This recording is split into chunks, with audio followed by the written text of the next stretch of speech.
올라오면서 저도 오늘 몇 번이고 땀이 났었는데 그 더운 날씨를 뚫고 예배의 자리에 나오신 모든 분들을 주님의 이름으로 환영하고 축복합니다. 우리 이 시간 앞뒤 좌우의 분들에게 이렇게 인사하시겠습니다. 주실 은혜를 사모합시다. 아멘, 아멘, 아멘. 오늘 우리가 함께 읽은 말씀은 아마 여기 계신 분들이 대부분 읽어보시고 또 들어보시고 또 마음에 새겨보셨을 것 같은 그런 말씀입니다. 저 역시 이 말씀의 설교를 몇 번이나 들어봤던 것 같습니다. 좁은 문으로 들어가라. 믿는 삶은 좁은 문을 향해 나아가는 것이다. 예수를 온전히 믿는 삶은 좁은 문을 선택하는 것이다. 많은 사람들이 걸어가는 길은 멸망의 길이다 라는 제목의 말씀이 제게도 기억에 남는 것 같습니다. 왜 그렇게 이 말씀을 많이 듣게 되었나 생각해 보면 믿음 생활이 힘들어도 포기하지 말아야 할 이유를 찾을 때 이 말씀을 읽었던 것 같습니다. 생명으로 인도하는 문은 좁고 길이 협착하여 찾는 자가 적고 멸망으로 인도하는 문은 크고 그 길이 넓어 들어가는 사람이 많다. 믿음 생활이 때로는 좁은 문으로 가는 것 같아서 때로는 이 넓은 길을 포기해야 하는 것 같은 생각이 들 때 오늘 우리가 함께 읽은 말씀을 묵상하고 말씀 설교로 들으며 위로를 받았던 것 같습니다.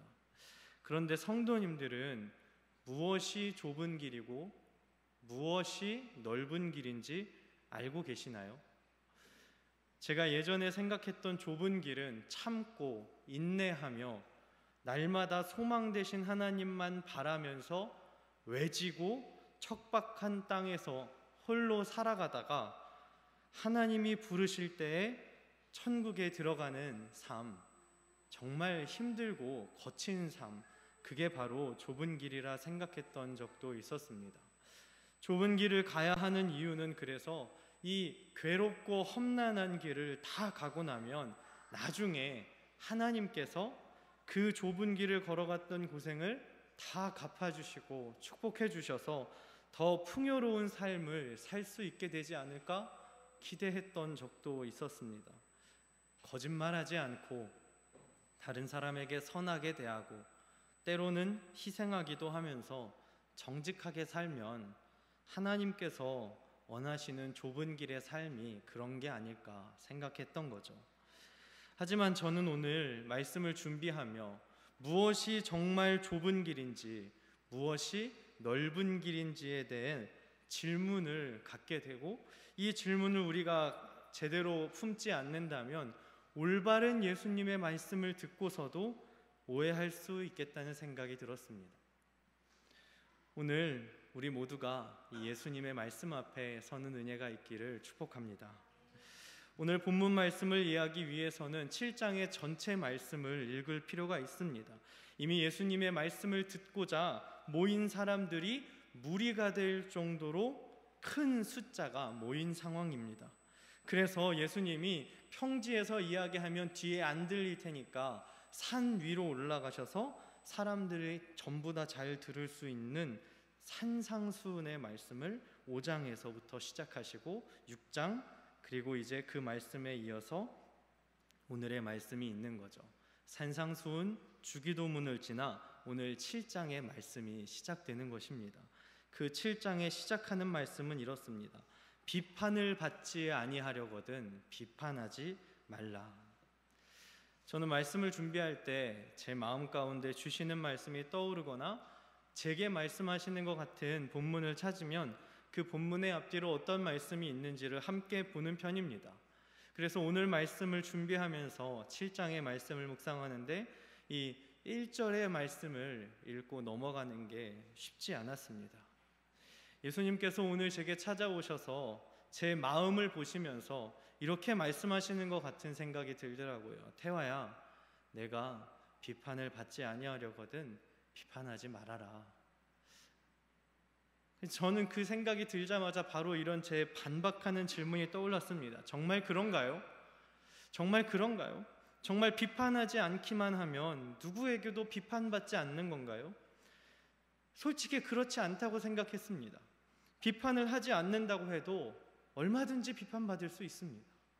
반대로 비판하는 사람은 무조건 비판을 받는 건가요? 그렇지도 않은 것 같습니다. 세상에서 비판을 받는 사람은 비판을 받을 만한 행동을 하는 사람이고, 세상에서 비판을 하는 사람은 정말 비판을 할 만한 행동을 갖추고 있는 경우가 훨씬 더 많습니다. 말하기도 끔찍한 범죄를 저지른 사람은 비판받기에 마땅한 잘못을 저질렀기 때문에 그 사람을 비판하는 사람은 그 잘못을 안 저지르는 거죠. 내가 끔찍한 잘못을 저지르지 않았는데 그 잘못을 저지른 사람을 보며 우리는 비판하게 되는 것입니다. 성도분들은 어떻게 생각하시나요? 비판받지 않으려는 마음은 어떨까요? 잘못된 걸까요? 아니면 비판하려는 마음은 잘못된 마음인가요? 옳고 그름을 분별하려는 것을 비판이라고 말하면 비판이지만 좋게 이야기하면 분별입니다. 비판받기 싫어하는 마음은 어떻습니까? 누구나 내 잘못이 들춰내는 일을 좋아하진 않습니다. 세상 누구라도 내가 내 마음에 품고 있는 내 잘못이 다른 사람들에서 드러나는 것을 좋아하진 않는 거죠. 그래서 상식적으로 생각해 보면 오늘 예수님의 말씀은 이해가 잘 되지 않았습니다. 저도 오늘 말씀을 그냥 읽고 넘기면 얼마든지 넘길 수 있었는데 제가 오늘 이 1절 말씀을 그냥 넘기지 못했던 이유가 있었습니다. 예수님의 말씀이 옳고 그름을 말씀하신다기보단 비판받고 싶어 하지 않는 제 속사람과 비판하고 싶어 하는 제 자신의 두 모습을 한꺼번에 들춰내시는 것 같은 말씀이었기 때문입니다. 비판을 받지 아니하려거든 비판하지 마라. 이 말씀이 제게는 왜 속사람을 꿰뚫어 보시는 것 같이 들렸는지 모르겠습니다. 예수님은 이어서 비판받기 싫어하는 사람을 이렇게 말씀에서 이야기하고 부르셨습니다. 외식하는 자. 겉과 속이 다른 사람이라는 것입니다. 겉으로는 내 잘못이 들춰내는 것을 싫어하면서도 내 속마음이 드러나지 않았으면 하면서도 눈에 보이는 다른 사람의 행동은 옳고 그름의 기준으로 판단하는 사람들, 바로 그 사람들을 부르는 예수님의 말씀이 외식하는 자들이었습니다. 예수님 주변에 있던 수많은 사람들 대부분이 사실 그런 사람들이었습니다. 하나님의 법, 나는 하나님의 백성이기 때문에 하나님의 법을 지킨다고 고백하면서도 자신의 속마음은 율법 앞에 세우지 못하는 사람들. 그래서 저도 오늘 이 말씀을 그냥 읽고 넘기는 것이 쉽지 않았습니다. 다른 사람들의 모습을 보고 판단하면서도 나 자신의 속사람을 하나님의 말씀 앞에 세우지 못하나 하는 생각이 들었기 때문입니다. 구원받은 믿음, 예수 믿는 나는 더 이상 죄의 종이 아니라 하나님의 자녀가 되었다고 믿으면서도 정말 구원받은 자녀답게 살아가고 있나 하는 생각이 들었습니다. 예수 믿은 시간이 길어지고 믿음이 무엇인지, 복음이 무엇인지에 대한 지식은 늘어가는데 정말 내 삶이 하나님의 자녀답게 하나님의 뜻대로 순종하며 살아가고 있는지 질문이 들었습니다. 하나님을 주인으로 모시지 못하는 마음, 나 자신이 내 삶의 주인이라고 생각하는 마음, 남들이 보기에 내가 무엇을 행하고 있든지 상관없이 그 마음의 궁극적인 목표가 나 자신인 마음, 성경은 그 마음을 죄성이라고 이야기합니다. 제가 오늘 7장의 말씀을 묵상하며 가장 먼저 느낀 부분이 바로 그것이었습니다. 우리를 외식하는 자로 만드는 죄성이 있다는 것입니다. 그것도 우리의 겉으로 보이는 모습이 아니라 우리의 심령 깊숙한 곳에서, 우리의 의지 밑바닥에서, 우리의 눈에는, 다른 사람의 눈에는 보이지 않지만 무엇보다도 확실하게 우리를 넓은 길로 인도하는 죄성이 있다는 거죠. 나는 구원받은 사람이다, 그 믿음이 있다 할지라도 죄성이 사라지는 것이 아닙니다. 우리가 영원히 주님의 얼굴을 뵙게 될 그날이 이르기 전까지는 내 안에 끊임없이 하나님을 떠나게 하는 죄성이 있습니다. 지난날 아무리 기적적인 체험을 한 사람이라 할지라도 내가 내 삶의 주인이 되고 싶은 마음은 끊임없이 찾아온다는 거죠. 아무리 지난날 큰 헌신을 했어도, 아무리 지난날 큰 경건의 모양을 쌓았어도 오늘 나는 여전히 비판받고 싶어 하지 않고 비판하는 사람이고 싶습니다. 내 심령이 물이 위에서 아래로 흐르는 것처럼 끊임없이 닥쳐오는 죄성 앞에 놓여 있습니다. 사랑하는 성도 여러분, 더 잘 사는 길, 더 복된 길, 더 행복한 길, 영원히 변치 않을 생명의 길을 찾는 것은 사람의 마땅한 도리입니다. 믿는 사람이나 믿지 않는 사람이나 똑같이 생명의 길을 찾으려고 합니다. 그런데 믿는 사람과 믿지 않는 사람의 결정적인 차이가 있습니다. 바로 우리가 우리 스스로의 인생의 주관자가 될 수 없음을 알고 있다는 것입니다. 7장 앞부분의 말씀을 보면 비판하지 말라는 이 명령의 무게를 두면 오늘의 말씀은 예수님께서 우리를 비판하시는 말씀이 되지만 외식하는 자의 눈에 있는 들보를 빼라라는 말씀의 무게를 두면 완전히 의미가 달라집니다. 저는 말씀을 묵상하다 예수님의 이 말이 의사의 진단 같다는 생각이 들었습니다. 우리 몸에 들어온 병을 찾아내주고 그 원인과 그 병이 어떻게 내 몸에 나쁜 영향력을 미치고 있는지, 나를 어떻게 만들어가고 있는지를 알려주는 의사의 진단의 목적은 건강함의 회복입니다.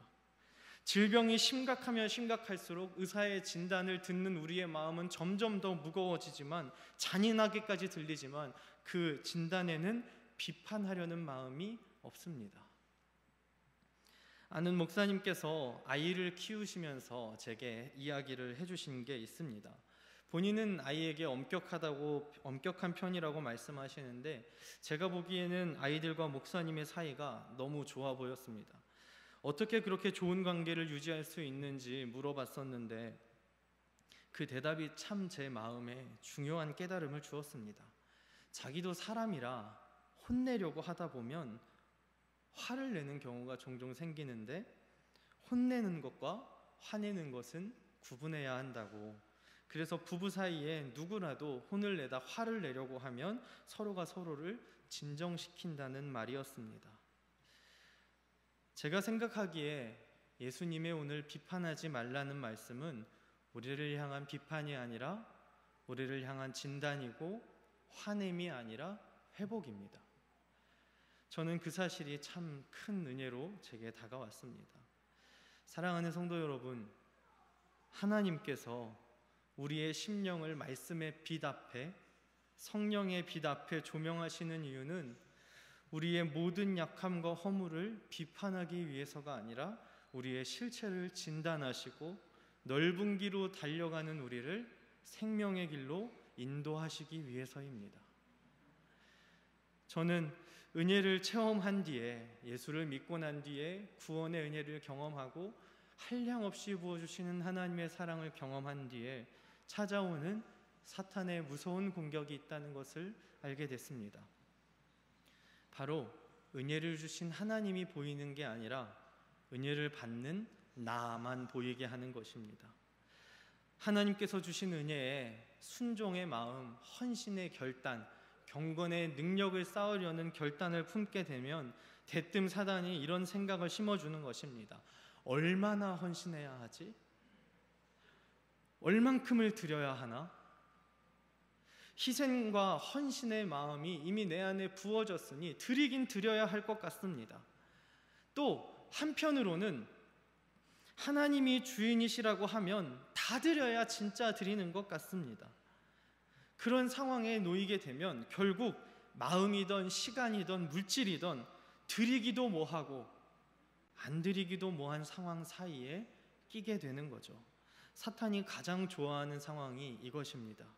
다 드리지 못했다는 죄책감에 하나님께 담대히 나아가지도 못하고, 만약 다 드린 사람이 있다면 더 큰일이 나는 게 자기의 헌신을 기준으로 비판하는 비판의식이 생기게 됩니다.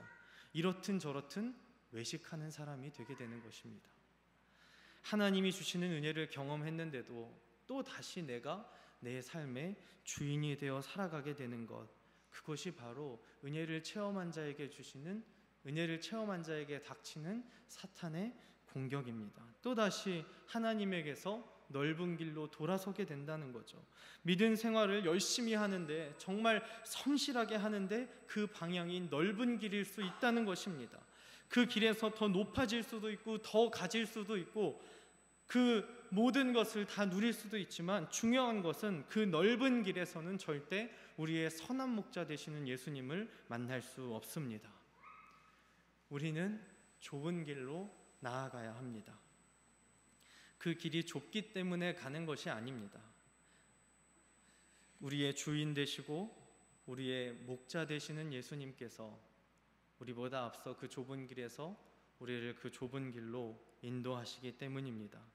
우리는 예수님을 믿기 때문에 좁은 길로 가는 것입니다. 십자가의 좁은 길로 생명의 길을 열어주신 예수님을 믿기 때문에 기꺼이 우리는 오늘을 믿음으로 살아가는 것입니다. 요즘 세상에서 성공하는 것도 넓은 길처럼 보이지는 않는 것 같습니다. 더 정직히 말해 엄청 좁고 험난해 보입니다. 그럼에도 얼마나 많은 사람들이 그 험한 길을 가려고 노력하려는지 모릅니다. 길이 험난한 게 문제가 아니라 확실한 생명의 길이 그 길에 있는가가 중요하다는 걸 믿는 사람이나 믿지 않는 사람이나 모두가 알고 있습니다. 부모의 입장에서 좁은 길이 정말 생명의 길이라는 확신만 있다면 아무리 좁고 험난해도 걸으라고 해야 하고, 그 길이 아무리 넓어 보이고 걷기 좋은 모두가 걷는 길이라 할지라도 멸망이 확실한 길이라면 걷지 말라고 이야기해야 합니다. 정말 생명인지 멸망인지만 확실하게 결정되면 그 길이 얼마나 험한지는 그 다음 문제입니다. 결코 그냥 내버려 둘 수는 없는 거죠. 그래서 우리 믿음의 진짜 문제는 내가 예수님을 진짜 생명의 길이라고 믿는가에 있습니다. 진짜 생명의 길을 알고 있다면, 길과 진리고 생명이라고 말씀하신 예수님을 믿는다면, 그럼 대체 우리가 어떻게 해야 할까요? 여전히 우리는 마음으로는 하나님의 법을 원하나 우리의 육신 가운데 있는 죄성이 우리를 악함으로 이끄는 모순덩어리인 사람들입니다. 오늘 제가 말씀을 준비하며 그래서 이 7장의 말씀을 보며 참 많은 은혜를 누렸습니다. 오늘 7장 7절의 말씀을 붙잡으시기를 원하는데요. 구하라, 그리하면 너희에게 주실 것이요. 앞부분의 말씀에 이어서 오늘 7절의 말씀을 이해한다면, 이 구하라는 말씀은 우리가 외식하는 자의 삶, 하나님을 원한다고 알고 있으면서도 그 뜻대로 살아가지 못하는 외식함, 이 외식하는 자의 삶에서 벗어나기 위해 나에게 구하라는 말로 이해하는 게 더 맞는 것 같습니다. 넓은 길에서 벗어나기 위하여 구하라. 끊임없이 하나님의 법을 원하면서도 그 생명을 품지 못하는 외식하는 너의 삶에서 벗어나게 해달라고 구하라는 것입니다. 우리가 평생 붙잡고 구해야 할 기도가 이것이구나 하는 생각이 들었습니다. 하나님만이 내 주인이십니다. 하나님만이 나를 이 외식하는 삶에서 건지실 수 있습니다. 하나님만이 나를 생명의 길로 인도하실 수 있습니다. 하나님만이 나를 위해 살아가는 욕심에서 자유케 하실 수 있습니다. 이 고백을 붙들고 사는 삶이 좁은 길에 걷는 삶이라는 것입니다. 그리고 그 길이 영생으로 이어지는 생명의 길입니다. 저는 오늘 말씀을 묵상하면서 예수님께서 왜 7장의 말씀을 하셨는지 알게 됐습니다. 우리가 믿는 예수님, 그 예수님이 지금도 나를 구원하시고 나의 삶을 생명의 길로 인도하시는 주인이라는 그 고백을 고백하면서 살아가는 삶이 우리의 참된 삶입니다. 무조건 희생하고 헌신하는 것이 좁은 길이라고 생각할 수 있습니다. 또는 지금까지 내가 갖고 있었던 내 물질과 시간을 하나님께 드리는 것도 틀린 말은 아닙니다. 그런 모든 반응들은 하나님께서 주신 은혜를 아는 사람에게서만 나올 수 있기 때문입니다. 하나님의 은혜를 경험하고 내 모든 지난날의 죄악을 사하시는 것을 경험하고 다시 자녀라 불러주시고 구원의 감격을 부어주시던, 다시 하나님이 나의 아버지가 되시는 것을 경험하던 때 바로 그 은혜의 감격이 우리를 경건과 희생과 헌신의 자리로 인도하기 때문입니다. 그것을 우리가 알기 때문에 예수님을 따라가려고 하는 마음이 우리 안에서 샘솟았던 거죠. 그런데 그 희생과 헌신이 좁은 길이라는 착각을 사단이 심어주는 것 같습니다. 사실 우리의 구주 되시는 예수님을 고백하고 그 주님을 붙잡을 때 부어주시는 은혜가 우리를 은혜의 자리로 이끌었던 것인데, 우리가 놓치고 있었던 예수님이 구주라는 고백이 때로는 우리를 굉장한 헌신을 감당하면서도 또다시 넓은 길로 넘어지게 하는 유혹이 된다는 것입니다. 그래서 우리는 온전한 믿음의 고백을 다시 붙잡아야 합니다. 예수님만이 나의 인생을 인도하시는 분이시라고, 예수님만이 나의 두려움과 인생의 걱정에서 건져주실 수 있는 분이라고, 내 인생의 모든 주인은 주님이시라는 고백을 다시 한번 붙잡는 것입니다. 비판하기 싫은 나와, 비판하고 싶은 나와, 비판받기 싫은 내가 남아있는 가장 근본적인 원인, 내 삶의 주인의 자리를 예수님께 드리는 것입니다. 사랑하는 성도 여러분, 오늘 말씀을 준비하면서 저 자신이 먼저 좁은 길로 들어가라는 예수님의 말씀을 다시 한번 듣게 됐습니다. 그리고 지금까지 몇 번이고 제 삶의 표지판처럼 이 말씀이 익혔던 순간들이 기억났습니다. 신학대학원에 들어갈 것을 고민하던 시기에 저는 대학원에 들어갈지 말지를 고민하며 기도하고 있었습니다. 그러다 오늘의 말씀에서 제 마음을 무너뜨리는 것 같은 하나님의 말씀을 응답을 받아야만 했습니다. 대체 이 길이 얼마나 힘들고 고되길래 이런 말씀을 응답으로 주시나 하는 생각이 들었습니다. 이제 앞으로 편하고 행복하게 사는 삶은 끝났구나, 이제는 진짜 고생만 남았다 생각하며 이게 진짜 하나님의 응답인지 분별하려고 의심하고 있는데, 그 말씀에 이어서 제 마음에 떠오른 하나님의 말씀이 있었습니다. 마태복음 11장 28절 30절의 말씀이었습니다. 수고하고 무거운 짐진 자들아, 다 내게로 오라. 내가 너희를 쉬게 하리라. 나는 마음이 온유하고 겸손하니 나의 멍에를 메고 내게 배우라. 그리하면 너희 마음을 쉼을 얻으리니 이는 내 멍에는 쉽고 내 짐은 가벼움이라 하시니라. 나이가 30이 넘어서야 면허를 따고 이제 간신히 운전을 하는 저는 이제 이 말씀이 이해가 되는 것 같습니다. 내가 내비 켜뒀으니까 목소리 듣고 잘 따라와. 어디로 가야 할지 모르는 제가 운전대를 잡고 가는 길보다 이미 우리에게 주신 하나님의 말씀을 따라가는 것, 끊임없이 내가 내 인생의 운전대를 잡고 싶어하는 죄성을 하나님께 내려놓고 오늘도 날 구원해 주시는 하나님의 임재 앞으로 나아가는 삶.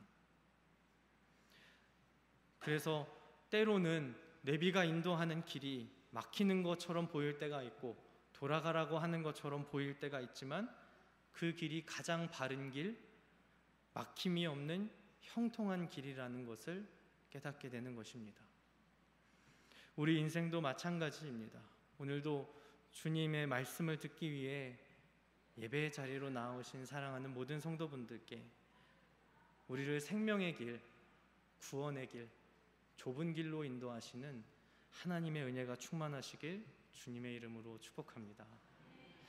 오늘 말씀을 준비하며 기억하게 된 찬양이 있습니다. 우리 이 찬양의 가사를 잠시 생각하고 찬양하고 기도하기 원하는데요. 내가 주인 삼은 모든 것 내려놓고 내 주 대신 주 앞에 나가. 내가 사랑했던 모든 것 내려놓고 주님만 사랑해. 주 사랑 거친 풍랑에도 깊은 바다처럼 나를 잠잠케 해. 주 사랑 내 영혼의 반석, 그 사랑 위에 서리. 좁은 길처럼 보였던 그 길이 반석이라는 것을 아마 여기 계신 분들은 끊임없이 간증하고 고백하실 수 있을 것 같습니다. 그런데 오늘 말씀을 준비하며 다시 한번 이 고백을 우리가 함께 붙잡았으면 좋겠다는 마음이 들었습니다. 내가 주인 삼은 모든 것 주님 앞에 다 내려놓고 주님만이 나의 구원자, 나의 주인이십니다라는 이 고백을 우리가 다시 한번 붙잡고 찬양하고 기도하기 원합니다. 우리 내가 주인 삼은 모든 것 함께 찬양하겠습니다.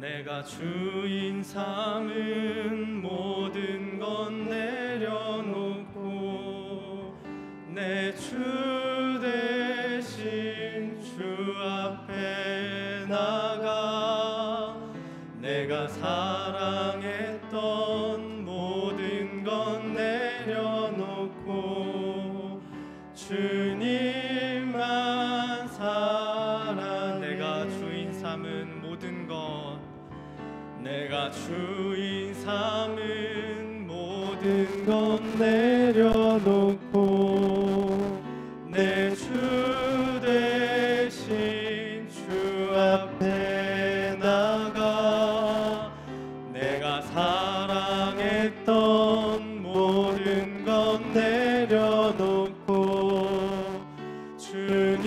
주님만 사랑해 주 사랑 거친 풍랑에도 깊은 바다처럼 나를 잠잠케 해 주 사랑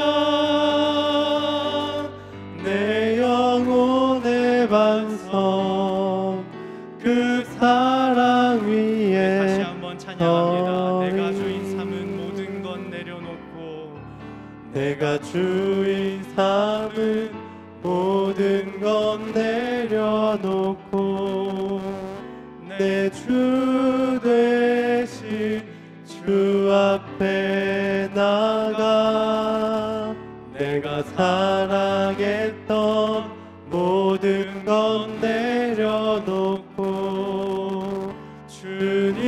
주님만 사랑해 거친 풍랑에도 주 사랑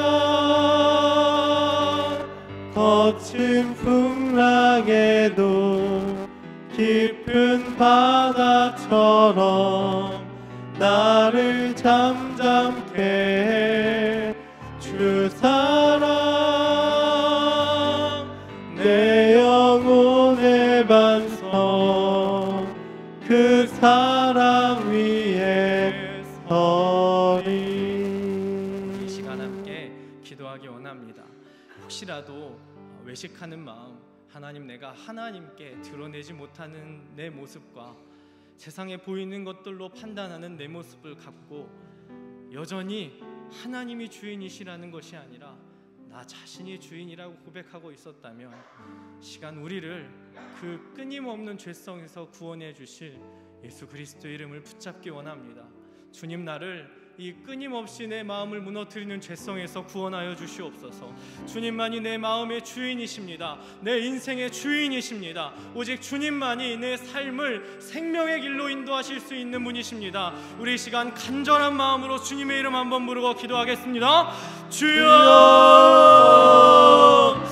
사랑이 많으신 아버지 하나님, 우리의 길을 생명으로 인도하시는 주님, 좁은 길로 초청하시는 주님, 십자가의 길로 먼저 걸어가신 주님께서 오늘 이 시간 우리를 좁은 길로 가르쳐 말씀하실 때 우리가 믿음으로 순종하며 주인 되신 하나님, 구원하시는 주님을 붙잡기 원합니다. 우리의 삶을 끊임없이 살아계신 하나님께서 오늘 이 자리에 우리를 건지시고 새롭게 하시고 오늘도 우리를 자녀라 말씀하시는 아버지 하나님 주의 놀라운 구원을 은혜가 우리의 삶 베풀어 가운데 주시옵소서. 있기를 주의 한량없는 은혜를 우리의 아버지 심령에 내 은혜가 부어주시옵소서. 아버지 하나님의 은혜가 내 삶 주님을 보게 가운데 하여 온전히 찾아오게 하여 주시옵소서. 우리의 믿음의 주옵소서. 눈이 하나님을 열려 붙잡고 주님을 보게 하나님을 하여 구하는 우리가 되게 하여 주시옵소서. 아버지 주시옵소서. 하나님 우리가 오늘도 잘못 말씀 걸어가고 가운데 있던 넓은 하나님 우리에게 길에서 음성을 주신 줄을 하나님을 향해 믿습니다. 나아가는 좁은 길로 하나님 가기 나에게 원합니다. 말씀하여 우리를 주신 줄을 생명의 길로 믿습니다. 인도하시는 하나님의 주님을 따르기 깊으신 원합니다. 은혜와 아버지 하나님의 하나님 이름만을 우리의 삶을 찬양하는 새롭게 이 하시고 시간이 되게 하여 주의 은혜의 주셔서 말씀으로 살아계신 우리를 붙잡아 하나님의 삶 주시옵소서. 가운데 우리를 찾아오시는 은혜의 구원하시고 시간이 되게 하여 우리의 주인 주시옵소서. 되시는 우리의 아버지 구주 하나님 되시는 나를 변화시켜 주님만을 주시옵소서. 의지하며 살아가게 나를 죄에서 하시옵소서. 건져 우리의 주시옵소서. 삶이 오직 주의 말씀 아버지 앞에 하나님 새로워지기 내가 원합니다. 하나님만 바라볼 우리의 수 있는 삶 심령이 되게 주의 하여 말씀 주셔서 앞에 놀라운 새로워지기 하나님의 원합니다. 은혜가 오,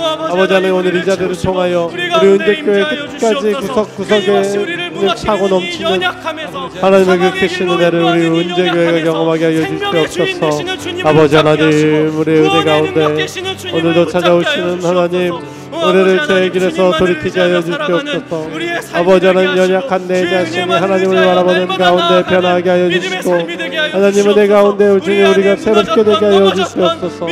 아버지 하나님만을, 예수 그리스도만 사랑한다 고백하게 하여 주시고, 우리가 알 수 있는 것은 오직 주님을 향한 그 마음의 고백, 아버지 하나님, 하나님을 사랑하고 아버지 그 아들을 사랑하는 것, 내 예수 내 몸과 같이 사랑하는 것, 우리 안에 온전히 가득 차는 것은 하나님을 닮은 예수 그리스도를 닮은 사랑밖에 없음을 기억하며 주님만을 더욱더 붙잡는 우리가 되게 하여 주시옵소서.